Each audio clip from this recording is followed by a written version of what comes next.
திரு பிரியன், இப்போது திமுகவோட தேர்தல் அறிக்கையில இருக்கக்கூடியதுல கிட்டத்தட்ட 99% காங்கிரஸோட தேர்தல் அறிக்கையிலையும் இருக்கு. இது ஒரு தேசிய மாடலாக மாறுது அப்படின்னு திரு மனுஷ் சொல்றாரு. அப்படி பார்க்கணுமா, அல்லது இந்த மாநில சுயாட்சி சார்ந்த விஷயங்கள்ல இருக்கிற வாக்குறுதிகள்லையும் செலக்டிவா இருந்திருக்கு காங்கிரஸ் அப்படின்னு பார்க்கணுமா? காங்கிரஸ் செலக்டிவாக தான் இருந்திருக்காங்க. திமுகவுடைய உறுதிமொழிகள் அப்படியே எடுத்துட்ட மாதிரி தெரியல. இப்போ உதாரணமாக கல்வி மாநில பட்டியலுக்கு வரணுன்றது தான் திமுகவோட கோரிக்கை. வெறும் புதிய கல்விக் கொள்கையை மீண்டும் மறுபரிசீலனை பண்ணுறதோடு அதை நிறுத்திக்க முடியாது. கல்வி மாநில பட்டியலில் வரணுன்றது திமுகவுடைய முக்கியமான விஷயம். ஸோ அது இதில் இல்லை ஆக்சுவலாக. ஸோ அது ஒரு முக்கியமான பாயிண்ட்டு. அப்புறம் பார்த்திங்கன்னா பொதுவாக இந்தியாவுக்கு பொதுவான சில விஷயங்கள்லாம் திமுக போட முடியாது. உதாரணமாக ஆந்திராவுக்கு சிறப்பு அந்தஸ்துன்னா திமுக ஒன்றும் பண்ண முடியாது. பாண்டிச்சேரிக்கு மாநில அந்தஸ்துலாம் அது திமுக ஒன்றும் பண்ண முடியாது. ஸோ ஆல் இண்டியாவுக்குன்னு சில விஷயங்கள்லாம் இருக்குது. இப்போ அக்னிபாத் திட்டத்தை ரத்து செய்யணும் அப்படின்னா அது திமுக சொல்ல முடியாது, காங்கிரஸ் தான் சொல்ல முடியும். நேஷனல் லெவலில் அவங்க தான் ஆட்சிக்கு வரதுக்கான வாய்ப்பு இருக்குது. அதே மாதிரி கல்வி கடன் ரத்துன்றது சென்ட்ரல் கவர்மெண்ட்டு பேங்க் மூலமாக கொடுக்குறாங்க. அதையும் சொல்கிறதுக்கான விஷயம் அவங்க தான் பண்ண முடியும். இவங்க வாக்குறுதி கொடுத்தா கூட அவங்க மூலமாக பண்ணுறது ரொம்ப ஈஸியான ஒரு விஷயமா இருக்குன்றது என்னுடைய கருத்து. அதே மாதிரி விவசாயிகள் கடன் ரத்து அங்கே ஸ்டேட் கவர்மெண்ட்டு பண்ணாங்க, சென்ட்ரல் கவர்மெண்ட்டு பண்ணாங்க. யூபியில் இருக்கும்போது 70,000 கோடி 2008 பண்ணாங்க. அதெல்லாம் சாத்தியமாகக்கூடிய ஒரு விஷயம்தான். 14 லட்சம் கோடி கார்பரேட்டுக்கு நீங்கள் கடன் ரத்து பண்ணும்போது இதெல்லாம் ஒன்றும் பெரிய விஷயம் கிடையாது. அதனால் திமுக தேர்தல் வாக்குறுதிகளில் இருக்கிறதும் அவங்க திமுக தேர்தல் வாக்குறுதியில் அனைத்து 8 ஷெட்யூல் இருக்கிற லாங்குவேஜஸ் தான் கொண்டு வரணும்னு சொன்னாங்க. அது காங்கிரஸும் ஒத்துட்டு இருக்கிறத நம்ம பார்க்குறோம். நீங்கள் சொல்கிற ஆளுநர் ஒரு முக்கியமான பிரச்சனை தான். ஆளுநரோட ரோலை மறுபரிசீலனை பண்ணணும். அவங்க ஸ்டேட் கவர்மெண்ட்டோடைய கன்சல்டேஷனோடையும் கன்கரன்ஸோடையும் அப்பாயின்ட் பண்ணணும்னு சர்க்காரியா கமிஷன் உட்பட பல கமிஷன் சொல்லிட்டு தான் போயிருக்காங்க. அது தொடர்ந்து எந்த கவர்மெண்ட்டும் நிறைவேற்றலைன்றது முக்கியமான விஷயம்.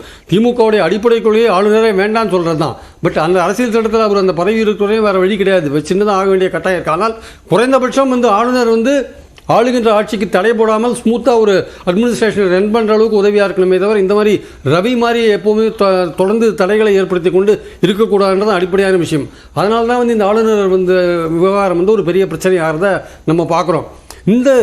மற்றபடி காங்கிரஸுடைய வாக்குறுதிகள் நிச்சயமாக ஒரு மக்கள்கிட்ட எடுபடக்கூடிய ஒரு வாக்குறுதி. இதை எஃபெக்டிவாக கொண்டு போனாங்கன்னா கீழே மக்கள்கிட்ட எஃபெக்டிவாக கொண்டு போனாங்கன்னா நிச்சயமாக நல்ல பேர் வாங்குறதுக்கான ஓட்டு வாங்குறதுக்கான வாய்ப்பு இருக்கு. அது ஒரு பார்வை இருக்கு. ஆனா நீட் தேர்வு கொண்டு வந்தது காங்கிரஸ் தான், கன்கரண்ட் லிஸ்ட்டுக்கு கல்வியை எடுத்துட்டு போனதும் காங்கிரஸ் தான் அப்படின்ற ஒரு பார்வை இருக்கு. அப்படி ஒன்று விஷயம் இருக்கும்போது அது பாஜக மேல மட்டும் பழி போடுற விஷயமா அதை எடுத்துட்டு போறாங்க காங்கிரஸ் அப்படின்ற ஒரு குற்றச்சாட்டம் முன்வைக்கப்படுது. நீட் ஏற்கனவே அவங்க கொண்டு வந்த போதே அந்தந்த மாநிலங்களோட உரிமை சம்பந்தப்பட்ட விஷயம்னு சொல்லியிருக்காங்க ஏற்கனவே. அது பின்னாடி மாறி போச்சுங்க. 2013 தீர்ப்பு, அதுக்கப்புறம் மோடி கவர்மெண்ட் வந்த பிறகு அப்புறம் ஃபைனலாக வந்த தீர்ப்பெல்லாம் அது ஒரு பெரிய விஷயம். அதை பற்றி பேசினா நிறைய தடவை பேசிட்டோம். அவங்க ஒரிஜினலாக அவங்க கொண்டாந்த விஷயம் என்னென்னா மெடிக்கல் கவுன்சில் கொண்டாந்த விஷயம் என்ன, அந்தந்த மாநிலங்கள் விருப்பப்பட்டால் வச்சுக்கலான்ற மாதிரி தான் ஒரு விஷயத்தை காங்கிரஸ் எடுத்துன்னு வந்தாங்க ஆக்சுவலாக. இன்னும் இப்போ இவங்க கொடுத்துருக்கிறது அந்தந்த மாநிலங்கள் விருப்பப்பட்டால் வச்சுக்கலாம் தான். அதே விஷயத்தை தான் அவங்க ரீட்ரேட் திருப்பி இவங்க சொல்கிறத நம்ம பார்க்குறோம் நம்ம. அதனால் நீட்டு விஷயத்தை மக்கள்கிட்ட எஃபெக்டிவாக கொண்டு போனால் இந்தியா முழுக்கவே காங்கிரஸுக்கு ஒரு பெரிய ஆதரவு கிடைக்கும். அதாவது நார்த்தில் எதிர்க்கலைன்னு சொல்கிறாங்க, அதெல்லாம் உண்மை இல்லை. நார்த்லேயும் வேறு வழி இல்லாத ஏற்றுட்டு இருக்காங்களே தவிர மக்கள் நீட்டு விஷயத்தை இந்தியாவில் எல்லாருமே எதிர்ப்பாங்க. எல்லா பெற்றோர்களுக்கும் பெரிய மன அழுத்தத்தை கொடுக்குற ஒரு விஷயம்னா நீட்டு தான் ஆக்சுவலாக. அதே மாதிரி மாணவர்களுக்கும் மன அழுத்தத்தை கொடுக்குற ஒரு விஷயம் நீட்டு தான். கோட்டாவில் ட்ரைனிங் சென்டர் இருக்கிற இடங்கள், அந்த கோச்சிங் சென்டர் இருக்கிற இடங்களில் பாருங்கள் நிறைய தற்கொலைகள் நடந்துகிட்டே இருக்குது ஆக்சுவலாக. அதனால் இந்த நீட் விஷயத்தை எடுக்கணும்னு காங்கிரஸ் சொல்கிற விஷயம் ரொம்ப நல்ல விஷயம். கல்வி கடனை ரத்துன்னு சொல்கிற விஷயம் ரொம்ப நல்ல விஷயம். அக்னிபாத் திட்டத்தை எடுத்துருவோம்னு சொல்கிற விஷயம். ஏன்னா ஒரு தேசத்தை பாதுகாக்கிறதுக்கு போகிற ஒரு இளைஞனை 4 வருஷம் தான் கான்ட்ராக்டில் இருக்கணும்னா அவனுக்கு அர்ப்பணிப்பு உணர்வோடு போகணுங்க. அவனுக்கு எந்த விதமான ஃபியூச்சர் பெனிஃபிட்ஸ் இல்லாமல் உயிரை பணையை வச்சு அவன் எதுக்காக ராணுவத்தில் இருக்கணும் அவன் ஆக்சுவலாக. அதெல்லாம் நிச்சயமாக இளைஞர்களை தவறாக கையாளுற ஒரு விஷயம். அதை எடுக்கிறதுன்றது ரொம்ப நல்ல விஷயம். அதே மாதிரி நாகராஜ் பேசும்போது சொன்னார் ஊழல்வாதிகள்லாம் பயப்படுறாங்க அப்படின்ற மாதிரிலாம் படபடப்பில் இருக்காங்கலாம் சொன்னார். எதுக்காக ஊழல்வாதிகள்லாம் காங்கிரஸில் இருக்கிற ஊழல்வாதிகள்லாம் பயப்படணும் படபடப்பில் இருக்கணும்னு எனக்கு தெரியல. ஏன்னா ரொம்ப சுலபம். பாஜகவில் சேர்ந்தால் வாஷிங் மிஷினில் போட்டு எடுத்துருவாங்க. எதுக்காக பயப்படணும்? அதனால் அவர் சொல்கிற மாதிரி 23 எதிர்க்கட்சி தலைவர்களில் 3 பேர் வழக்கை க்ளோஸ் பண்ணி 20 பேரை வழக்கை அப்படியே ஊற போட்டு வச்சுருக்காங்க. அதனால் பாஜக இருக்கும்போது ஊழல்வாதிகள் பயப்பட வேண்டிய அவசியமே கிடையாது.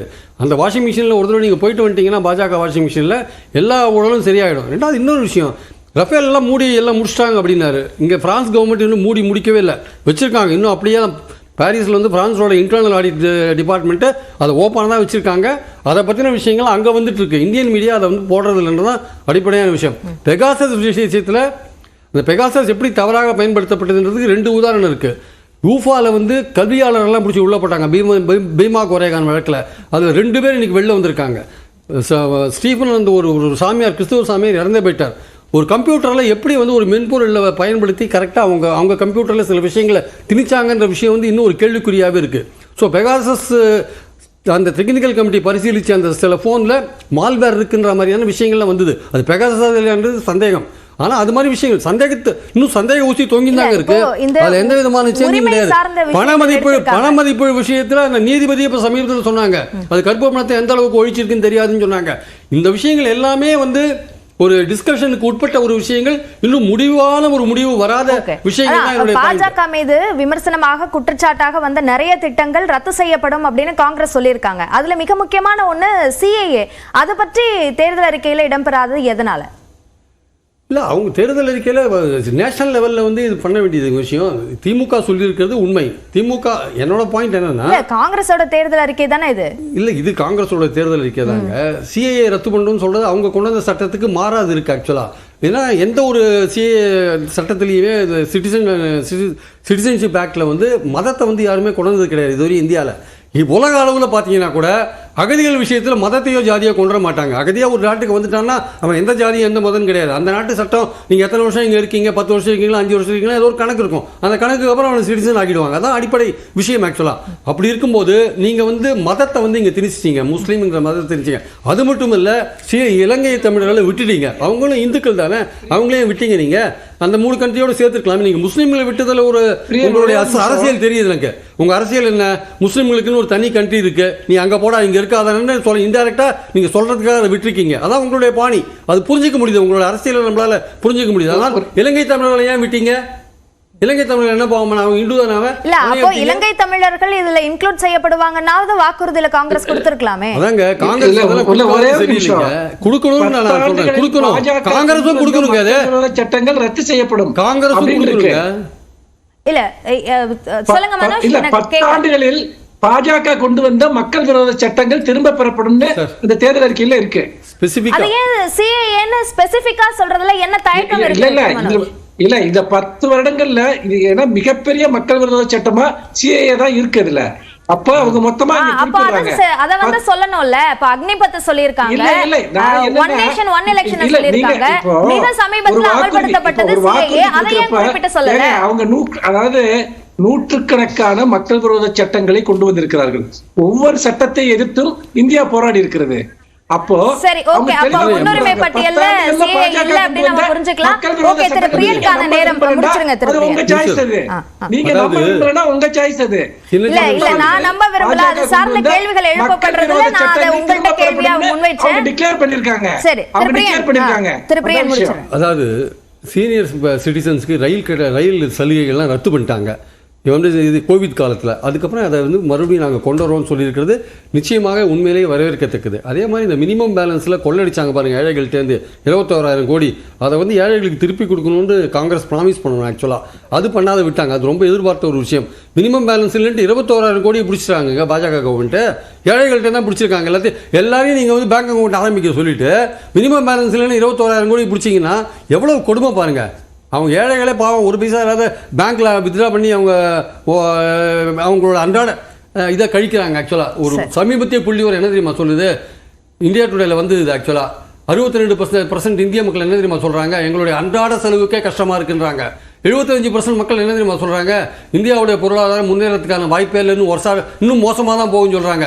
இந்த புள்ளி விவரத்தெல்லாம் கம்ப்ளீட்டாக மறைச்சிட்டு NDA பதவிக்கு வருன்ற புள்ளி விவரத்தை மட்டும் கரெக்டாக வெளியிடுறாங்களே தவிர இந்த மாதிரி உள்ள மைனூட்டாக இருக்கிற விஷயங்கள்லாம் டக்குன்னு மறைச்சிடுறாங்க. அதனால் காங்கிரஸுடைய இந்த தேர்தல் வாக்குறுதி நிச்சயமாக சில விஷயங்கள் வந்து எனக்கு ஒன்று இந்த விஷயம் தான். எஜுகேஷன் விஷயத்தில் வந்து திமுகவுடைய கொள்கைக்கு ஜஸ்ட் மாறாக இருக்குது. எஜுகேஷனை வந்து ஸ்டேட் கவர்மெண்ட்டோட லிஸ்ட்டில் கொண்டு வரணும்.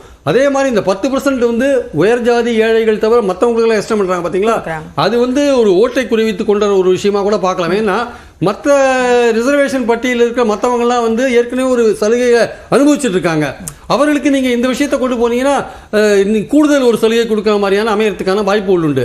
அது ஏற்கனவே இல்லாதவங்களுக்கு, இடஒதுக்கீடு இல்லாதவங்களுக்கு, உயர் ஜாதிகளுக்கு நீங்கள் 10% கொடுத்தீங்க. ஏற்கனவே இருக்கிறவங்களுக்கு மற்றவங்களுக்கு நீங்க அதை விஸ்தரிக்கும் போது அவங்க ஏற்கனவே ஒரு கன்செஷன் அவைல் பண்ணிட்டு இருக்கும்போது இன்னொரு கூடுதல் சலுகையா போறதுக்கு வாய்ப்பு உண்டு. நீதிமன்றம் வந்து அதை ரிஜெக்ட் பண்றதுக்கான வாய்ப்பு உண்டு.